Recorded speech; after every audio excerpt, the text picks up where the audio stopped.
South Dakota Governor Kristi Noem still taking heat for those excerpts from her new memoir. And now we're getting the sense she doesn't seem so happy about it.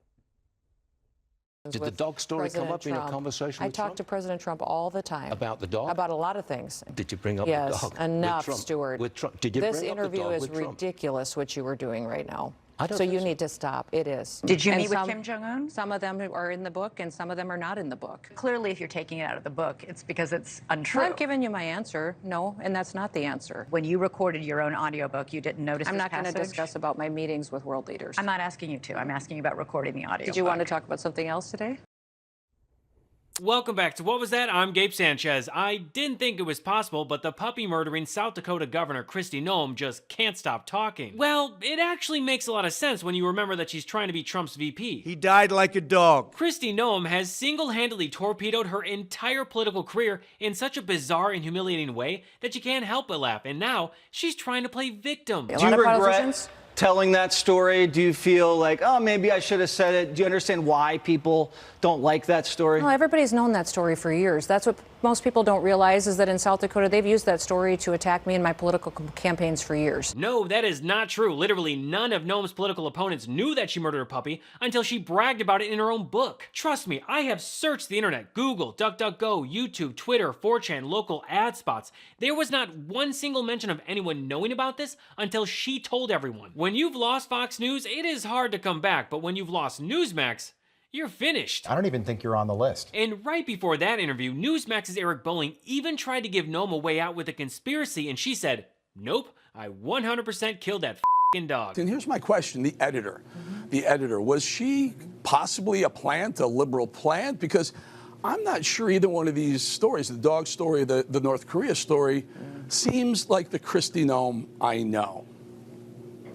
No, the buck always stops with me. I take my own full responsibility. I wrote this book, and I take the responsibility for what's in it. Seriously, I never thought I would ever see someone destroy their image so quickly, but hey, here we are. Way to go! Kristi Noem suffers from a condition called foot and mouth syndrome. She can't stop talking, which ends up leading to her saying the worst possible thing imaginable. This whole thing started when she bragged about murdering her 14-month-old puppy and then tossed it in a gravel pit. I'm being told that we have footage of Kristi Noem digging said pit. My bad, that was Noem digging her own political grave, because there is nothing more anti-American than killing man's best friend. This book, for all intents and purposes, while of course we don't know exactly what Donald Trump is thinking, but at least by the betting markets, have basically ended her chance to be Donald Trump's VP nominee. This does tell you something, right, about how people feel about dogs in America. Yeah, if there's one thing I know, there are a lot of things that divide Americans, but there is one thing among a few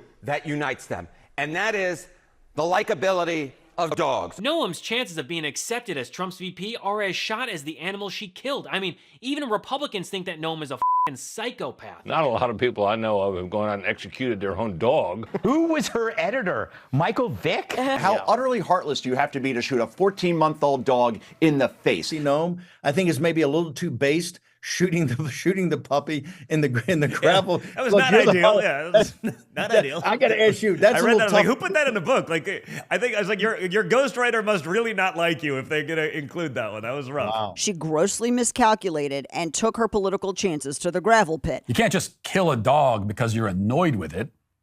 I mean, if I killed every animal that annoyed me, I would be like the Genghis Khan of Kristi Noem's. Also, this is not even the first time that Noem wanted to tell her dog-killing story. She tried to get it in her first book, Not My First Rodeo, but then her aides killed it. They killed the story, not the dog. Noem killed the dog. I hated that dog. As I drove home, I realized that I had no choice. Cricket was untrainable. She was less than worthless to us as a hunting dog. At that moment, I realized I had to put her down. I got out my gun, grabbed Cricket's leash, and I led her out into the pasture and down into the gravel pit. And then, in some bizarre attempt to justify it, Noem tweeted that she killed 3 horses that the family owned before telling people to pre-order her book. At this point, Kristi Noem is just executing every one of God's creatures that was on Noah's Ark. And I don't know who's on Noem's PR team, but they are doing a killer job. Former House Speaker Newt Gingrich said killing the dog and then writing about it ended any possibility of her being picked as VP. You talk multiple times about it. In fact, at the end of the book, you say the very first thing you would do if you got to the White House that was different from Joe Biden is you'd make sure Joe Biden's dog was nowhere on the grounds. Commander, say hello to Cricket. So how many people is enough people to be attacked and dangerously hurt before you make a decision on a dog and what to do with it? Well, he's not living at the White House That's anymore. a question that the president should be held accountable to. You're saying he should be shot? Yes, the perfect way to double down on bragging about killing your own puppy is to say how President Biden's dog Commander should be shot too. Do you mean this dog, the one that's licking Brian Tyler Cohen's face? And now, Noem's story has changed again. Before, it was her dog killed a single chicken, and now it's her dog was killing livestock and attacking people. This situation it was about 20 years ago. I had to make a choice. As a mom and as a grandma, I had to make a decision between protecting my children and a dog that was killing livestock and attacking people. Kristi Noem made her bed, and now she's gonna have to lie in it. Speaking of beds, I want to thank today's sponsor, Miracle Made.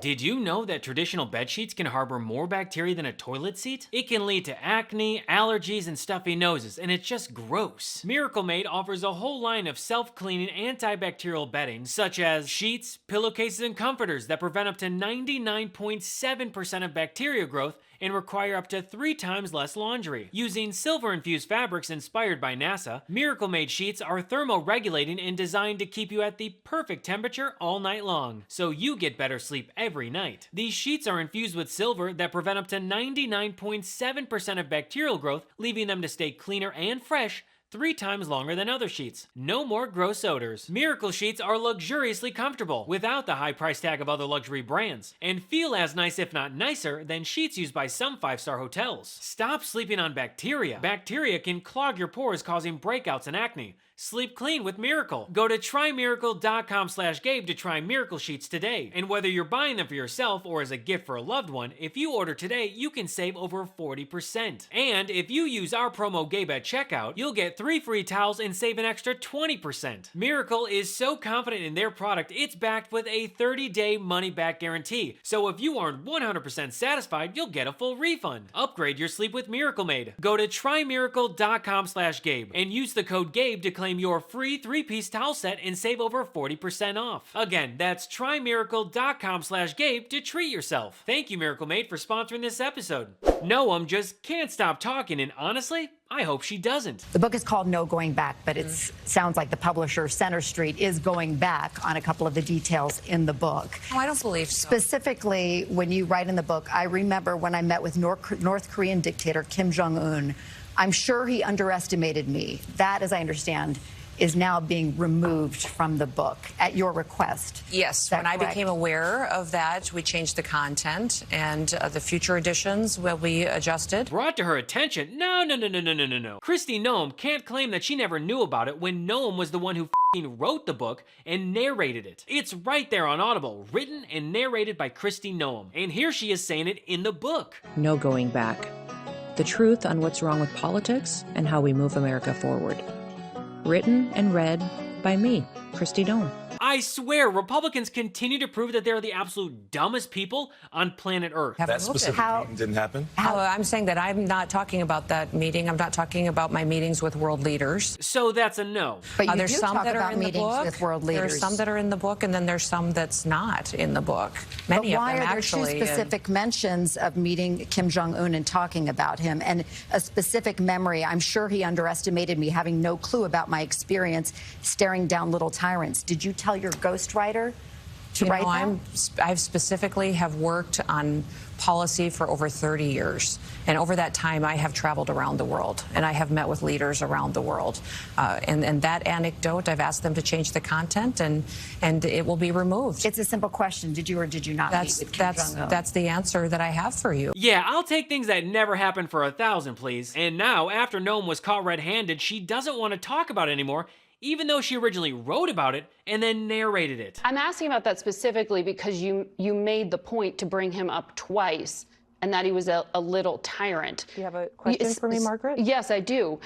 South Korea is a treaty ally. North Korea is a nuclear-armed adversary. So that's a pretty big thing to confuse. After Noem's interview on Face the Nation, she did what any Republican would do in her situation: run to Twitter to whine about how the interview was unfair. This morning in our 15-minute interview, Margaret Brennan interrupted me 36 times, once every 25 seconds on average. Maybe don't confess to murdering a puppy and a goat and then lie about meeting Kim Jong-un, but hey, what do I know? But when liberals like Gretchen Whitmer and Speaker Pelosi are on Face the Nation, they aren't interrupted once. Once again, Kristi, Whitmer and Pelosi never bragged about murdering a whole petting zoo and then lied about meeting the North Korean dictator Kim Jong-un. In the fake news media, there are two sets of rules, and conservatives are always treated differently. That's why Americans don't trust the fake news. Kristi Noem complaining about being treated unfairly is such BS. She read the audio version, she approved the excerpts, and she's the one doing this press tour. She's the only one digging her political grave right now. Noem's PR crisis is like watching a train wreck. You don't want to stare, but you can't look away. Now, Noem had been a top candidate to join Donald Trump's ticket. Here's what Trump himself said about her yesterday. I like her a lot, so, I don't want to comment on anybody on the list, but she had a rough couple of days, I will say that. Well, that's all for me today. Thanks so much for watching, and feel free to follow me at I Am Gabe Sanchez. What Was That is made possible by viewers like you. If you'd like to support the show and get early access to content, you can contribute to my Patreon at patreon.com/IamGabeSanchez. Thank you for your support. So until next episode, I'm Gabe Sanchez, and this has been What Was That?